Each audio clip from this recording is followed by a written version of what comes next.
안녕하세요. 여러분들과 함께 부동산에 대해서 하나하나 요목조목 뜯어볼 아리사의 대표 이결입니다. 여러분들께 보여드릴 수많은 콘텐츠 중 가장 첫 번째는 전세 사기 예방법입니다. 문제가 터지고 나서 수습하는 건 지리멸렬한 소송, 법정 다툼 등 수많은 시간과 노력이 더욱 많이 들어가기 때문에 예방이 더욱 간편하고 가장 핵심적인 문제 해결 방법이란 걸 아실 텐데요. 전세 사기, 사실 등기부등본만 제대로 볼 줄 알아도 상당 부분을 예방할 수 있다는 걸 아시나요? 이 표제부, 갑구, 을구에서 무엇을 봐야 하는지 궁금하시죠? 오늘 저와 함께 등기부등본이 무엇인지, 예방하려면 뭘 어떻게 해야 되는지 함께 알아보도록 하시죠. 전세는 세입자가 집주인에게 자산 가치의 70에서 80%에 해당하는 보증금을 납입하고 계약 기간이 종료하면 그 금액을 다시 돌려받는 시스템으로 우리나라에만 있는 매우 특별한 제도인데요. 이러한 전세의 특성을 악이용해서 사기를 치는 행위를 전세 사기라고 부릅니다.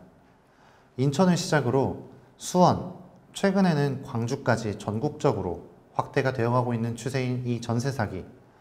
그리고 피해자들은 주로 자금적 여력이 충분한 자산가들이 아닌 사회초년생, 신혼부부 등 사회에 새로이 합류해서 꿈을 빚어나가는 사람들이 대다수인데요. 사기 용의자들로 인하여 이들의 꿈이 무너져 내리는 것을 보며 더 이상 이러한 사태의 피해자가 나오지 않도록 제가 할 수 있는 노력을 하고자 여러분들 앞에 서게 되었습니다. 자, 이제 그럼 등기부등본을 어떻게 확인해야 되는지 알아볼까요? 부동산이나 법 전공자가 아니어서 잘 모르시겠다고요? 네, 맞습니다. 저도 갑자기 이과분들이 오셔서 탄소 연결고리 끊고 나서 이 안에 산소 집어넣는다 이러면 무슨 말인지 저도 하나도 모릅니다. 그러니까 지금부터 여러분들과 등기부등본 보는 방법을 순한 맛 그리고 매운맛 이 두 가지 버전으로 나누어서 해볼 건데요. 오늘은 이 순한 맛부터 진행을 해보시죠. 먼저 등기부등본이 무엇인지부터 알아봐야겠죠. 등기부등본은 나라에서 공식적으로 기록해 놓는 이 건물에 대한 이력이라고 생각하시면 됩니다. 언제 지어졌고 누구 거였다가 누구한테는 얼마에 팔렸고 지금은 또 어떤 상태가 되어 있는지가 기록되어 있는 문서입니다. 여러분들도 학교 다니면서 생활기록부에 여러분들의 기록이 쭉 적혀 있듯 이 자산에 대한 기록이 적혀 있는 것이라고 생각해 주시면 돼요. 이 등기부등본에도 총 3가지가 있는데요. 토지, 일반 건물, 집합 건물입니다. 토지는 말 그대로 이 땅에 대한 등기부등본이고요. 건물과 집합 건물은 소유자가 한 명이냐 아니면 여러 명이냐를 구분하는 내용입니다.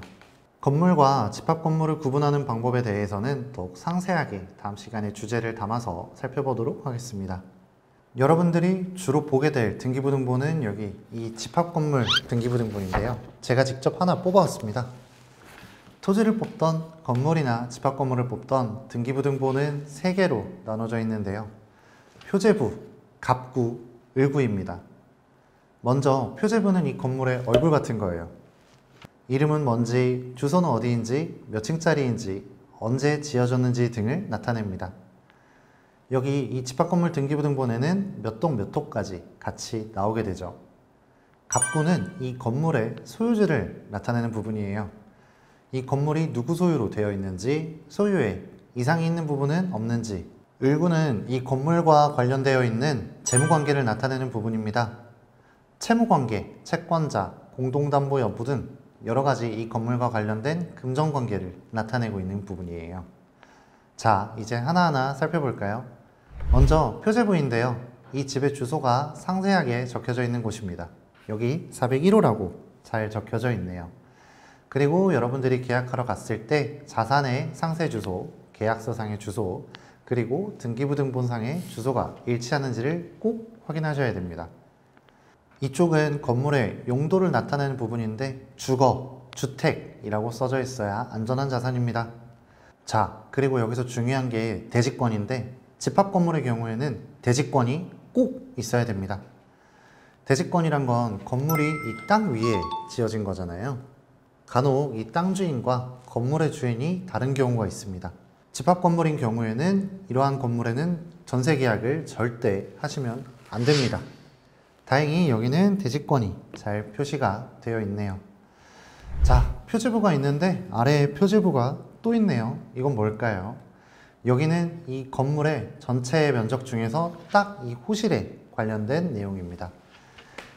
401호가 면적이 얼마나 되는지, 대지권의 비율이 어떻게 되는지가 잘 나와 있네요. 다음은 갑구로 넘어가 볼까요? 갑구는 아까 소유자가 누구인지를 나타내는 부분이라고 했죠. 여기 보시면은 2015년 10월 15일 제 94912호로 이제 매매를 해서 가져온 케이스죠. 소유자가 염땡땡씨, 그리고 생년월일이 뭐 어떻게 돼 있는지, 그리고 이분이 어디 살고 있는지까지 잘 표시가 되어 있네요. 전세 계약을 하실 때 무조건 계약 당사자가 이 소유자랑 일치하는지를 신분증을 꼭 확인하셔야 됩니다. 그리고 만약에 이 임대인이 바빠서 대리인이 대신이 계약을 하러 왔다, 그러면 대리인이 가져온 위임장, 이 위임장을 꼭 잘 확인하셔야 돼요. 마지막은 을구인데요. 을구 쪽은 보시면 소유권 이외의 권리에 관한 사항이라고 적혀 있는데 주로 돈 관련 파트라고 봐주시면 됩니다.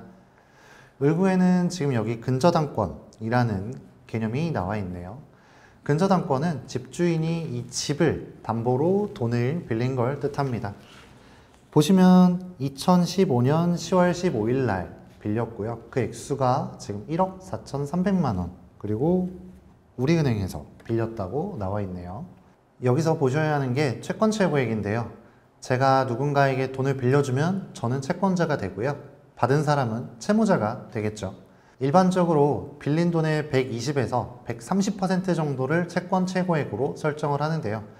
여기 나온 숫자를 보니까 대략 1억 3천만 원 정도를 빌리고 10%를 채권 최고액으로 해서 총 110%의 금액이 채권 최고액 근저당권이 설정이 되어 있네요. 만약에 이 집의 가격이 근저당권과 제 전세 보증금을 합친 값보다 낮으면 어떻게 될까요? 제 전세 보증금을 못 받을 확률이 급격하게 높아지겠죠. 이렇게 근저당권이 채권 최고액이 너무 많이 설정되어 있으면 이런 집은 깡통 전세가 될 확률이나 전세 사기가 발생할 가능성이 매우 높은 집이라서 가급적이면 이러한 집의 전세 계약은 피해 주셔야 합니다. 자, 오늘은 여기까지 등기부등본 보는 법을 순한 맛으로 알아봤고요. 다음 시간에는 매운맛으로 조금 더 상세하게 각 항목들을 살펴보는 시간을 갖도록 하겠습니다. 여러분들 고생 많으셨습니다.